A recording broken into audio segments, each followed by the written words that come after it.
Montreal Screwjob was a notorious moment in WWE history, where a title match between Bret the Hitman Hart and Shawn Michaels was taken off script from its predetermined outcome without Hart's knowledge. I trust you'll need a moment to come to terms with the mind-blowing truth bomb I just dropped on you that wrestling isn't real, but I'm gonna need you to deal with that on your own time, because as bad as the Montreal Screwjob was, the Lindell Screwjob was worse. You probably haven't heard of the Lindell Screwjob before because I just made it up to make this parallel. What I'm referring to is the transfer of Elden Lord from Godfrey to Radagon. Maybe Radagon had earned a shot at the title, but he hadn't actually earned it yet, like Godfrey had. Through at least part of the Crucible era, Godfrey was known as Horaloo.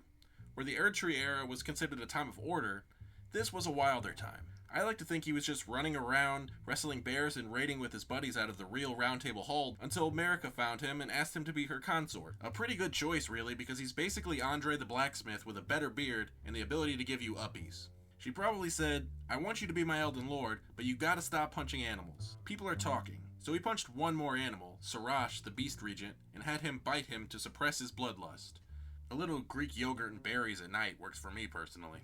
He swapped his round table for a throne and began acting lordly, taking the name Godfrey, which I assume is one of those jokes like calling a big guy slim. He axe-bombered the old Elden Lord, leg-dropped the Castle Morn Revenger, and body-slammed the Giants. Radagon was a champion, but his biggest accomplishment at the time of becoming Elden Lord seems to be seducing Renala with those luscious ginger locks. Godfrey was a wartime lord, and the Erdtree was out of meaningful enemies at the time. The light leaving his eyes line was obviously meant to have a double meaning for losing purpose and grace. And I agree that releasing Godfrey so that he could let Horamania run wild on the Badlands was probably best for him, the lands between, and whatever long con America McMahon had cooked up. But stripping him of his grace and running him out of town to give the title to basically herself was a screw job. Godfrey had earned the right to pass the torch in a way that I know he would have loved. Fight for it. Way back in the 1980s, Hulk Hogan was the guy in wrestling. In the early 90s, the torch was to be passed to the Ultimate Warrior. For people to accept this, the WWF knew the Ultimate Warrior had to beat Hogan straight up, pinned in the middle of the ring. Not many people outright reject Radagon or anything, but the vibe is different compared to Godfrey. There's more of a, what? Why this guy? Associated with him.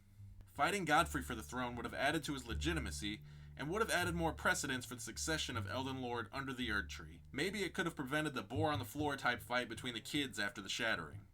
It also would have made the transition of power look a little bit less like a one-sided divorce, where Marika took the kids, the house, and the dog, then took some time to work on herself. Until DLC or Miyazaki himself tells me otherwise, I view the Badlands as a land of divorced dad rock and poorly furnished apartments, featuring Chris Daughtry as their patron saint of music. It must have been pretty wild out there too, because he broke his axe, sired a new line, and finally got that warrior's death he was after. I imagine the Badlands finally brought him peace.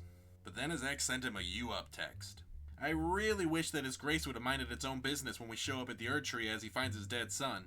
I would have loved the option to just let him go ahead and fight Radagon for a chance to Grover Cleveland as Elden Lord. That would have been such an entertaining fight to see. But ultimately, we give him what he really wanted all along. A worthy challenge. Honestly, the young boy in me is just a little bit disappointed we never got to see an unhinged promo cut from Horaloo. Probably because the magic mixture of steroids, cocaine, and Slim Jims doesn't exist in the lands between yet. Oh yeah!